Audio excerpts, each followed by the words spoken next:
Hi friends, ఈరోజు నేను మీకు లండన్లోని ఒక హాంటెడ్ ప్లేస్ గురించి చెప్తాను. ఈ ప్రదేశం పేరు హైగేట్ సెమిటరీ. కానీ ఇది నార్మల్ గ్రేవ్యార్డ్ కాదు. ఇక్కడ డికేట్స్గా ఒక బ్లడ్ థిర్స్టీ వ్యాంపైర్ ఉందని అంటారు. చివరి వరకు చూడండి, ఎందుకంటే ఇది నిజమో కాదో మీరే డిసైడ్ చేయాలి. లండన్లోని హైగేట్ సెమిటరీ 1839లో నిర్మించబడింది. ఇది గోతిక్ స్టైల్లో, అంటే భయంకరమైన విగ్రహాలు, పెద్ద క్రిప్ట్స్, ఐవీతో కప్పబడి ఉంటాయి.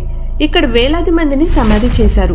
రాత్రివేళ ఈ ప్రదేశం చాలా ఎరీగా, మిస్ట్తో కప్పబడి హర్రర్ మూవీలాగా ఉంటుంది. అయితే 1970లో చాలా మంది లోకల్స్ సెమిటరీ దగ్గర బ్లడ్ డ్రైన్డ్ యానిమల్స్, అంటే రక్తం పీల్చేసి ఉన్న యానిమల్స్ కనిపించాయని రిపోర్ట్ చేశారు. కొంతమంది అయితే చాలా పెద్దగా రెడ్ గ్లోయింగ్ ఐస్తో ఉన్న షాడో ఫిగర్ కనిపించిందని చెప్పారు. ఈ విషయాలన్నీ విన్న తర్వాత ఒక్కసారిగా లండన్లో ఈ సెమిటరీలో వ్యాంపైర్స్ ఉన్నాయన్న వార్తలు పాకిపోయాయి.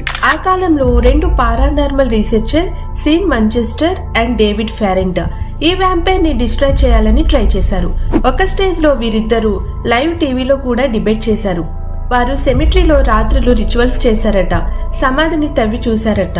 అయితే ఒక సమాధిలో నిజంగానే కాలిపోయి ఉన్న ఒక శవం కనిపించినట్లు రిపోర్ట్స్ వచ్చాయి. కానీ అది నిజమా లేదా ఫేక్ అనేది ఇప్పటికీ క్లియర్ కాలేదు. హైగేట్ సెమిటరీ అథారిటీస్ తర్వాత ఈ ప్రదేశాన్ని లాక్ చేశారు. కానీ ఇప్పటికీ లోకల్స్ ఏం చెప్తున్నారంటే, రాత్రివేళ ఎరీ సౌండ్స్, షాడో, గ్లోయింగ్ ఐస్ కనిపిస్తున్నాయని. కొందరు చెప్పేది ఏంటంటే ఈ వ్యాంపైర్ ఇంకా అక్కడే ఉంది, కానీ క్వైట్ గా ఉందని. సో ఇదే హైగేట్ సెమిటరీ వ్యాంపైర్ కథ.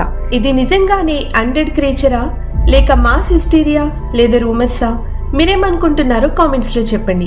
ఇంకా ఇలాంటి భయంకరమైన స్టోరీస్ కోసం సబ్స్క్రైబ్ చేయండి. Thanks for watching.